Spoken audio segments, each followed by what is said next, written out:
Chers amis internautes, bonjour. Ça fait plaisir de ceux qui nous retrouvent nous encore une fois dans sa série vidéo qui nous fait fier sur le sabbat. D'abord, moi, je suis content d'exprimer mon appréciation par rapport à les commentaires et les questions qu'ils nous posent nous dans les vidéos précédentes. Nous pouvons faire le maximum et nous mieux pour capable répondre par rapport à toutes les questions qu'ils nous posent nous. Et continuez à réagir dans une bonne vidéo. Nous pouvons faire maximum, nous pourrons en contact personnel, envoyer nous autres numéros de manière privée qui nous capable de rentrer en contact avec eux et même répondre si vous avez quelques doutes sur ce sujet-là. Aujourd'hui, je décide pour faire une vidéo concernant un préjugé sur le sabbat. Qu'est-ce que ça veut dire un préjugé? Un préjugé veut dire avant même qu'il nous connaisse un sujet en profondeur, nous portons un jugement sur ce sujet-là. Et quand nous portons un jugement sur ce sujet-là, nous tirons une conclusion sans même qu'il nous connaisse ce sujet-là bien comme il faut. Bon, on va rappeler qui si on peut faire cette vidéo-là sur le préjugé parce qu'ils m'ont même moi une victime du préjugé. Qui m'a pu dire, avant même qu'ils m'ont étudié la Bible, moi j'étais 16-17 ans et qui m'a envie de comprendre un peu la religion et qui là me commence à lire la Bible. Mais mon pertinence à cette époque est la Bible complète, c'est-à-dire l'Ancien et Nouveau Testament. Bon, pour gagner dans l'école une petite Bible de poche qui la société biblique qui peut distribuer à les élèves, une petite la Bible. Et dans cette la Bible là, il y a le Nouveau Testament et le psaume, pas il y a l'Ancien Testament. Mais depuis mon jeune âge, bandimoun il dit à moi, Adam et Ève ils mangent une pomme, voilà qui fait la terre il tombe dans le péché, qui m'amène un problème dans la terre. Tu arrives difficilement à comprendre qui fait manger une pomme capable de créer aussi de tort entre l'être humain et Dieu. Qui fait mon Dieu il interdit à Adam et Ève manger une pomme. Pourtant, quand nous réalisons bien, une pomme c'est bon pour la santé. Alors, quand un jour, je gagne la Bible complète, l'Ancien et le Nouveau Testament, et qui m'a lire de près, je réalisé qu'ils jamais c'était une pomme. Bandimoun, il dit à un mensonge, ça sujet-là. Jamais, bon Dieu, tu empêches Adam et Ève manger une pomme. Bon Dieu, tu dis à Adam et Ève, pas mange le fruit de la connaissance du bien et du mal. Parce que l'homme n'a pas été créé pour connaître le mal. Et là, l'idée qui m'a fait faire moi, ça sujet-là pour changer complètement, radicalement. Les bons qui quand nous tellement de monde dire quelque chose, nous allons vérifier li, est-ce que ce qui bandi monde peut dire, je t'ai une source correcte. Alors réponse à l'idée pour dire que souvent, mon tellement chrétien peut dire non, tu connais le sabbat, c'est une affaire qui ne fait pour ban juif. Si nous reprenons ce qui nous dit dans ma vidéo précédente, nous dit que bon Dieu pour créer la terre en 6 jours, et premier jour qui Adam pour vivre un jour de 24 heures, il pour vivre un jour sabbat. Parce que bon Dieu pour créer Adam et Ève le 6e jour, et 7e jour qui Adam et Ève pour vivre, c'était un jour sabbat. Adam et Ève, c'est la race humaine, c'est le début de la race humaine. C'est grâce à Adam et Ève qu'ils ont dit que toute la race humaine existait. Et ici, bon Dieu, pour donner le sabbat, le péché pas encore existé pour la race humaine. Mais bien sûr, après, dans l'histoire, nous trouvons que bon Dieu, pour dire au peuple Israël, pour observer le sabbat. Bon Dieu, pour dire même que le sabbat pourrait être un signe entre le peuple Israël et lui comme étant Dieu. Qui fait cela parce que bon Dieu a envie que le peuple Israël, c'est un peuple différent de tous les peuples. Et bien sûr, c'est qui pourra ni différent parce qu'il y a la connaissance des 10 commandements. Laisse-moi lire un texte avec eux qui trouve dans l'Ancien Testament. Moi pour lire ici Deutéronome, chapitre 4, et vous pouvez lire à partir du verset 5. Voici, je vous ai enseigné les lois et des ordonnances, comme l'Éternel mon Dieu me l'a commandé, afin que vous les mettiez en pratique dans le pays dont vous allez prendre possession. Vous les observerez et vous les mettrez en pratique, car ce sera là votre sagesse et votre intelligence aux yeux des peuples, qui entendront parler de toutes ces lois et qui diront: cette grande nation est un peuple absolument sage et intelligent. Bon Dieu, quand nous lisons ce texte-là, bon Dieu, c'est vrai que le peuple Israël était le peuple qui bon Dieu choisit. Il nous rappelle qui bon Dieu pour dire le peuple Israël, il y a une quantité de textes que bon Dieu dit: moi, un bon Dieu saint, moi envie que le peuple Israël est un peuple saint. Et c'est la connaissance des 10 commandements qui rend le peuple Israël un peuple différent parmi tous les peuples. Mais ici, vous êtes capable de penser qui fait nous peut insister aussi longtemps sur le sabbat, qui fait nous peut rappeler à chaque fois qui fait important pour observer le sabbat. On veut qu'il dise aujourd'hui qui nous peut vivre en 2021. Beaucoup de chrétiens pensaient qu'il n'est pas important d'observer le sabbat. Le sabbat, il fait pour les juifs, aujourd'hui, Jésus ne mort la croix, nous sommes sous la grâce, et il n'est pas important pour observer le sabbat. Pour ça, ce sujet apporte une précision et un éclaircissement. La première chose à considérer, c'est que les 10 commandements pas souvenus. Les 10 commandements, c'est 10 lois morales qui montraient nous qui était le péché. Ce n'est pas les 10 commandements qui sauvent nous. La Bible claire pour dire, quand Jésus mort sur la croix, Jésus sauve nous par grâce, par ce disant qu'il est versé sur la croix, et c'est sa grâce-là qui sauve nous.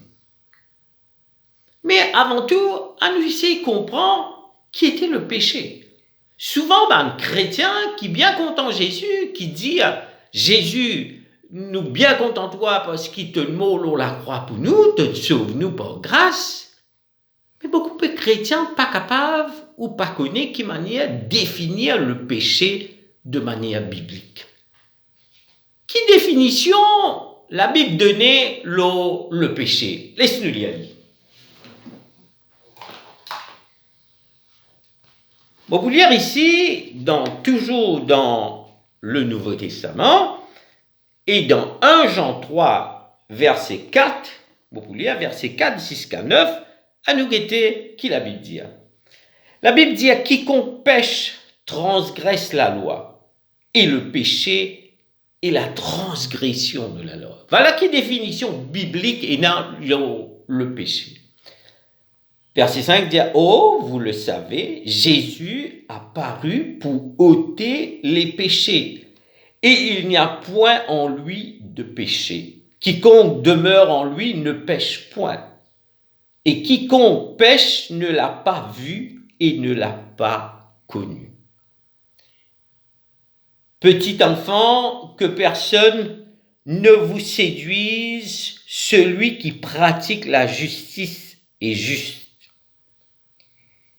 comme lui-même est juste. Celui qui pêche est du diable, car le diable pêche dès le commencement. Le Fils de Dieu apparu afin de détruire les œuvres du diable. Ici, le verset 6, il dit: quiconque demeure en lui ne pêche point, quiconque pêche ne l'a pas vu et ne l'a pas connu.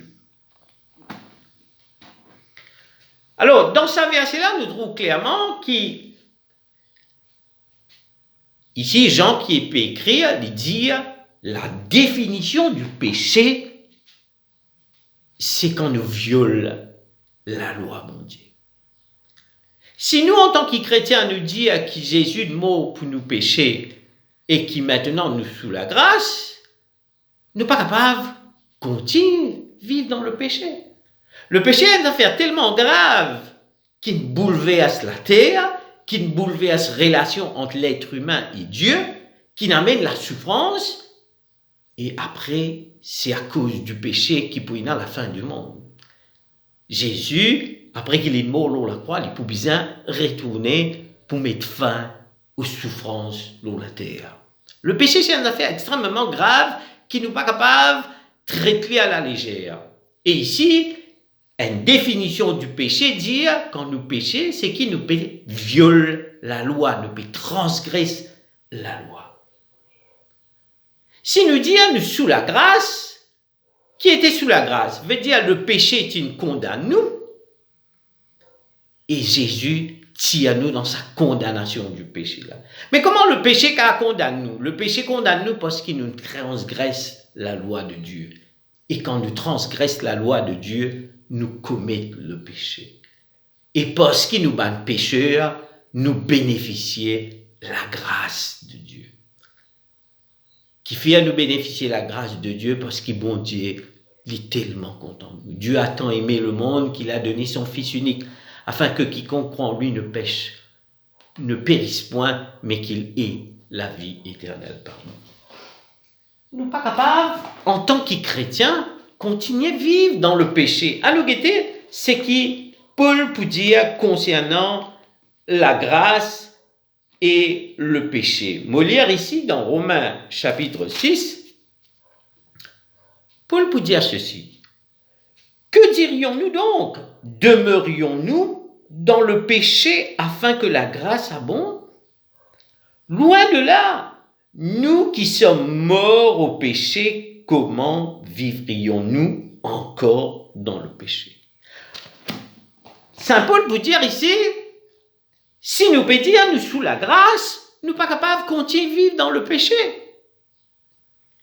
Et le sabbat fait partie des 10 commandements, parce que dans la Bible peut dire, quand nous violons les 10 commandements, nous violons la loi, moi je dit dans une vidéo précédente, qui quand nous violons la loi, les 10 commandements c'est 10 lois morales, et quand nous violons ces 10 lois morales-là, nous pouvons commettre le péché. Nous qui comptons que Jésus il meurt pour nous et qu'il nous sauve nous par grâce, nous pas mérite ça. Mes amis, mes frères chrétiens, mes sœurs chrétiens, nous ne sommes pas capables de continuer à vivre dans le péché. Paul peut dire, pas parce qu'il nous sous la grâce, nous sommes capables de continuer à faire péché. Moi, je suis content ici. C'est un autre texte de la Bible dans Jacques. À nous guetter, c'est qui Jacques dit. Jacques peut dire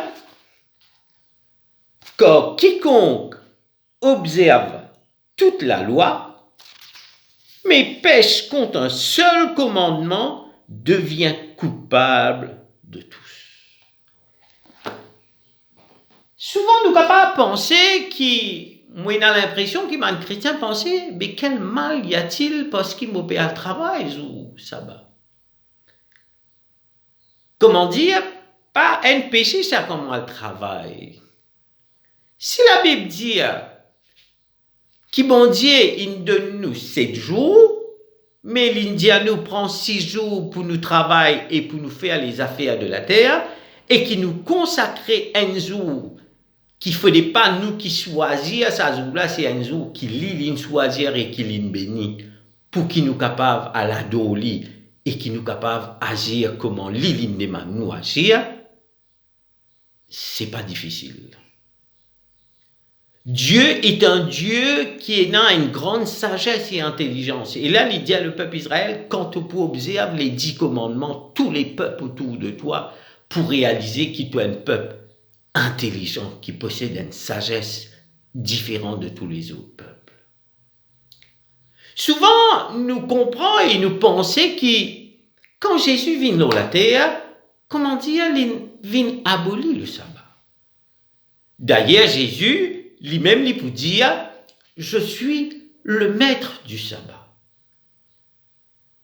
Alors, avec ce texte-là, moi, je suis content, parce que je pensais que beaucoup de chrétiens utilisent ce texte-là et je tenais une quantité, je rentre un peu dans une confusion par rapport à ce texte-là. Je vais lire ici dans Marc chapitre 2. Je suis content de lire ce texte-là pour vous.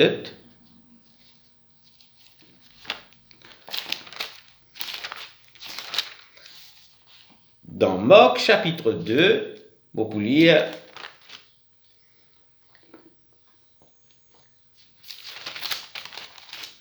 lire les versets 28. Vous lire les versets 27 et 28. Puis, il leur dit, Jésus peut causer, dans Marc chapitre 2, verset 27, « Le sabbat a été fait pour l'homme et non l'homme pour le sabbat. » Déjà, Jésus, m'en envie remettre dans le contexte que la Bible peut dire, Jésus, tu peux dire ça parce qu'il pourrait mettre les pharisiens dans une place. Jésus peut adresser à les pharisiens et il peut dire à les pharisiens, le sabbat a été fait pour l'homme et non pas l'homme pour le sabbat. Jésus lui-même, il n'a pas dit que le sabbat est fait pour les juifs.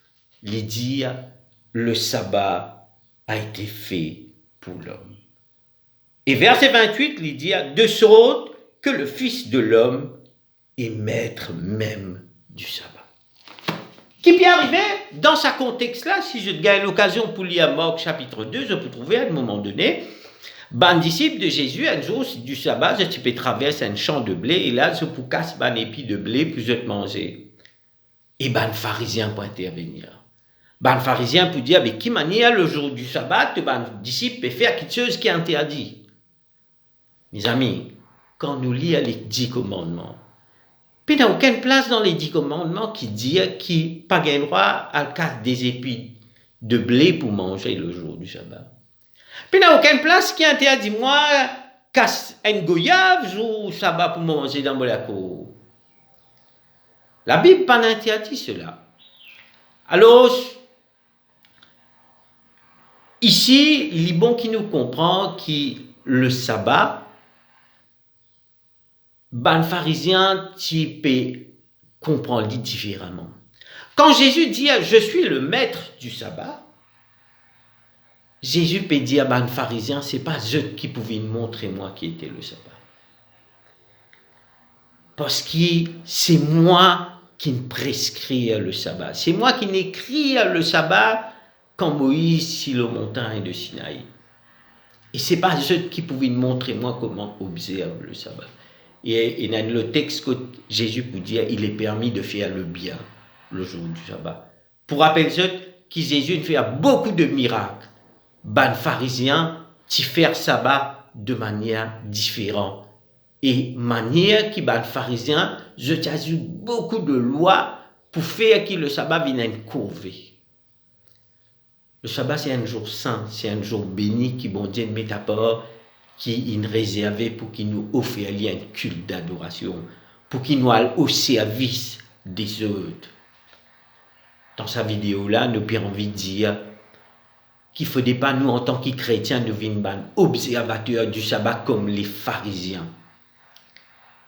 Mais comment Jésus nous mettre lui-même, lui donne l'exemple. Il est bon qu'il nous comprend qu'il n'y a aucun problème entre les pharisiens et Jésus concernant le sabbat.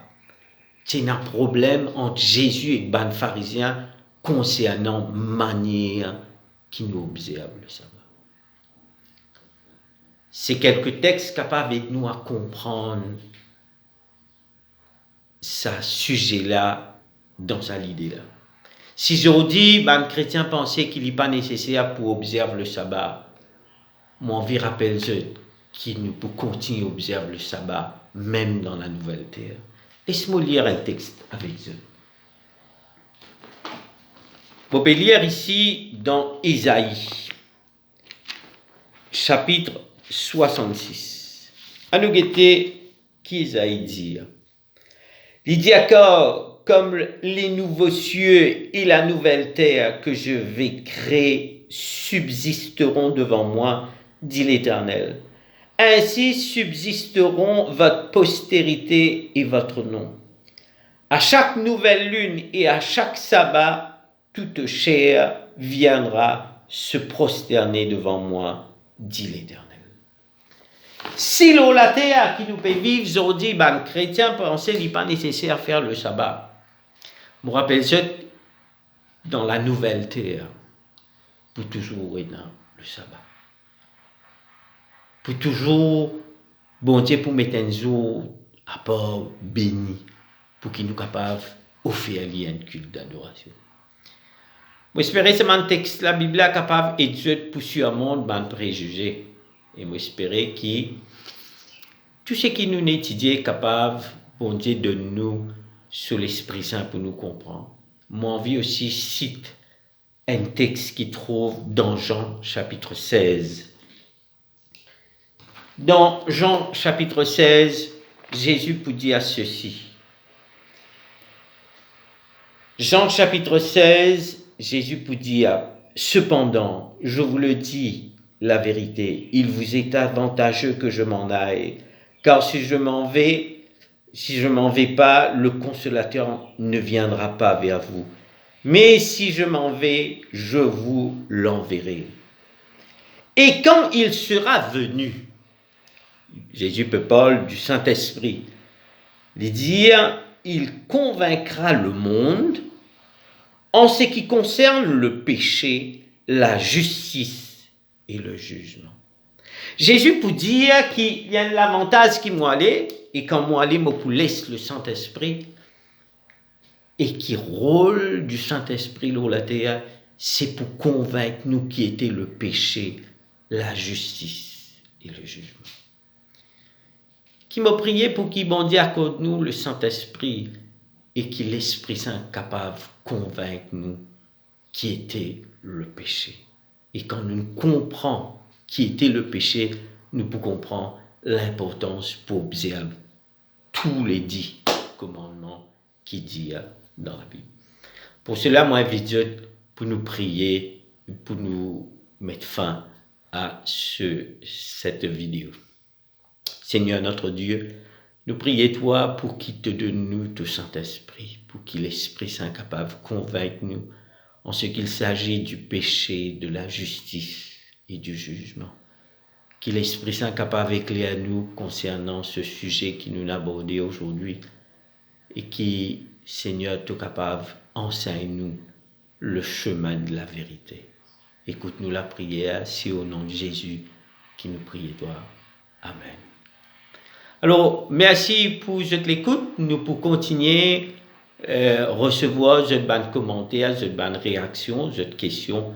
Et bien sûr, nous pouvons faire toujours nous maximum pour qu'ils nous capables de répondre au maximum à cette bonne question. Merci.